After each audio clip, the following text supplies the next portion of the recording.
कोई ऐसी आवाज को सुन रहे हैं जिस आवाज में लैंग्वेज है। मैं तुम्हारी धड़कनों की आवाज सुन सकता हूँ। जिनको इंग्लिश में अच्छी महारत हासिल भी है वो भी इन दोनों शब्दों में कभी कभार कंफ्यूज हो जाते हैं।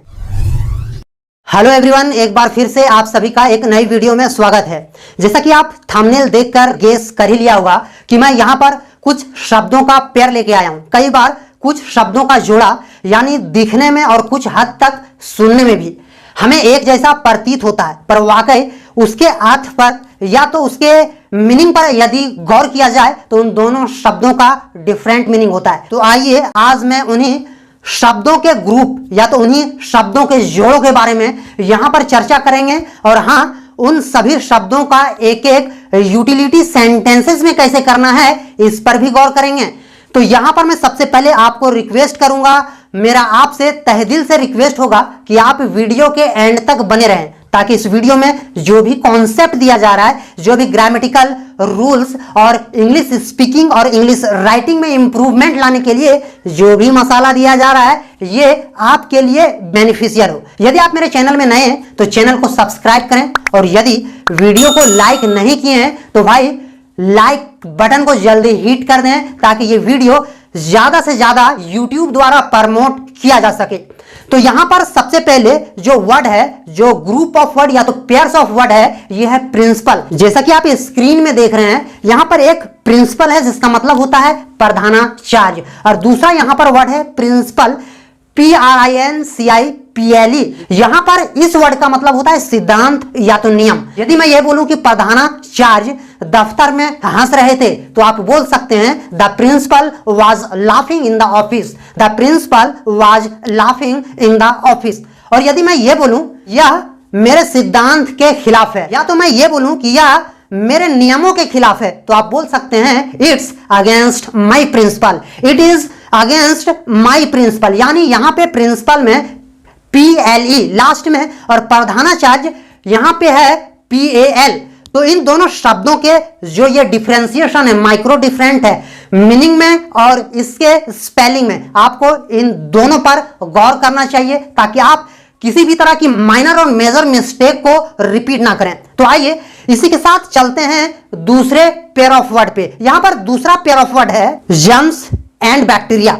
जैसा कि आप स्क्रीन में देख रहे हैं, यदि मैं जर्म्स का हिंदी मीनिंग बताऊं तो इसका मतलब होता है रोगाणु और यदि बैक्टीरिया का हिंदी मीनिंग देखा जाए तो इसका मतलब होता है जीवाणु। तो सर इन दोनों शब्दों में क्या डिफरेंशिएशन है? तो मैं बता दूं कि इन दोनों शब्दों में अर्श से फर्श तक का डिफरेंस है। यदि मैं रोगाणु बोलूं तो ये शब्द को सुनकर ही ऐसा लग रहा है कि ऐसा माइक्रो ऑर्गेनिज्म या तो ऐसा सूक्ष्म जीव जो सिर्फ डिजीज ही क्रिएट करता है।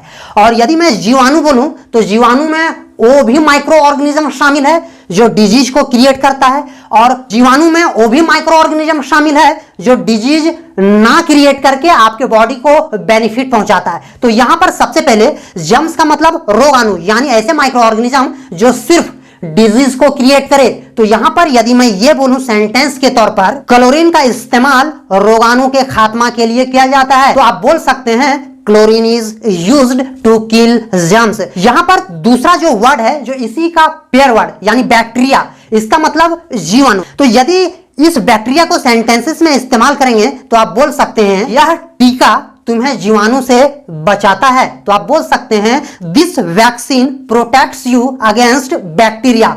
This vaccine protects you against bacteria. आइए यहां पर नेक्स्ट वर्ड पे ध्यान देते हैं, प्राइस और प्राइज। प्राइस में जैसा कि आप अल्फाबेट का ऑर्डर देख सकते हैं और प्राइज में अल्फाबेट का ऑर्डर देख सकते हैं। ये दोनों वर्ड का प्रोनाउंसिएशन, अल्फाबेटिकल ऑर्डर्स और इसके मीनिंग तीनों का तीनों टोटली डिफरेंट है। प्राइस का हिंदी मीनिंग होता है मूल्य या तो कीमत।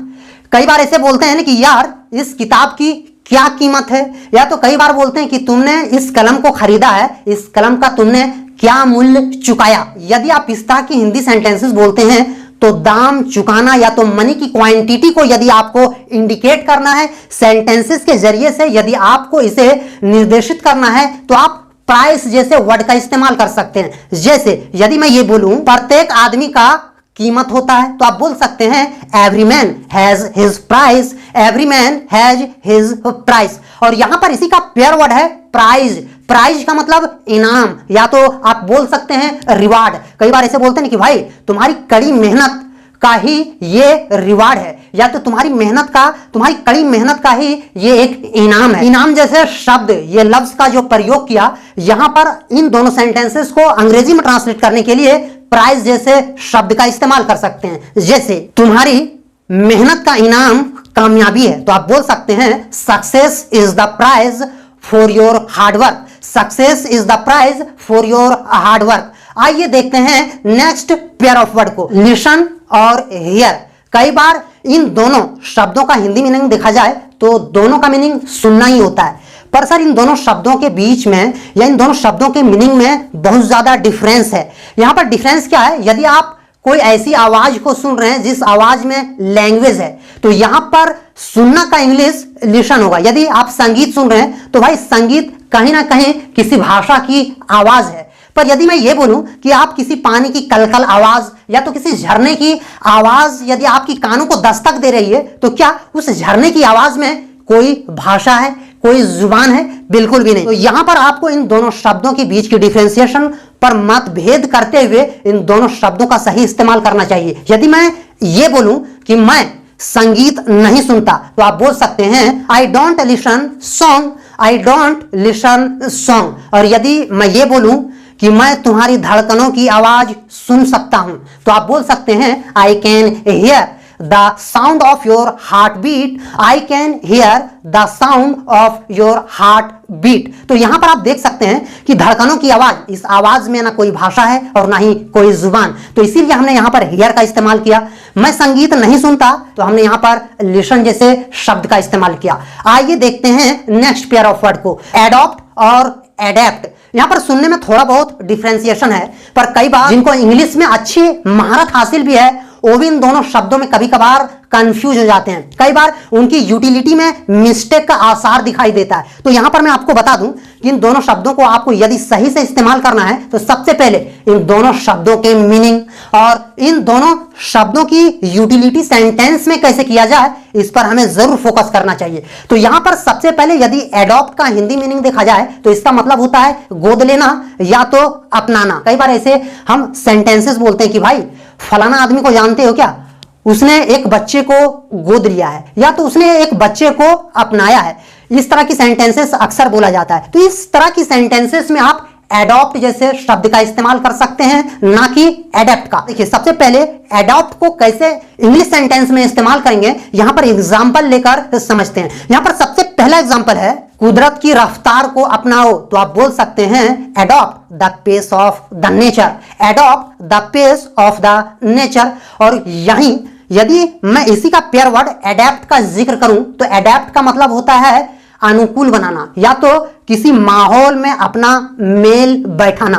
कई बार इस तरह के सेंटेंसेस अक्सर बोलते हैं कि पोलर बियर सिर्फ टुंड्रा में ही एडेप्ट कर सकते हैं, ये सिर्फ टुंड्रा में ही अपनी बॉडी टेम्परेचर के हिसाब से अनुकूल बना सकते हैं। तो यहां पर इस तरह की हिंदी सेंटेंसेस आपने बोल दिया सर, तो आपको मैं बता दूं कि ऐसे ही सेंटेंसेस में आपको एडेप्ट जैसे वर्ड का प्रयोग करना चाहिए। यदि मैं ये बोलूं हमें एक अलग जीवन शैली का अनुकूल बनाना होगा, तो आप बोल सकते हैं we will have to adapt to a different lifestyle, we will have to adapt to a different lifestyle। मैं उम्मीद करता हूं कि ये सारे शब्दों का जो हमने पेयर्स में यानी ग्रुप्स में इसके डिफरेंशिएशन, इसके मीनिंग्स और इसके यूटिलिटी कैसे सेंटेंसेस में किया जाए, ये आपके लिए बेनिफिशियल होगा। आपके इंग्लिश स्पीकिंग, आपकी इंग्लिश लिटरेचर, आपकी राइटिंग स्किल को जरूर इंप्रूव करेगा। यदि वाकई ये वीडियो आपके लिए बेनिफिशियल है, ये वीडियो आपकी इंग्लिश लैंग्वेज को इंप्रूव करेगा, तो भाई मैं आपसे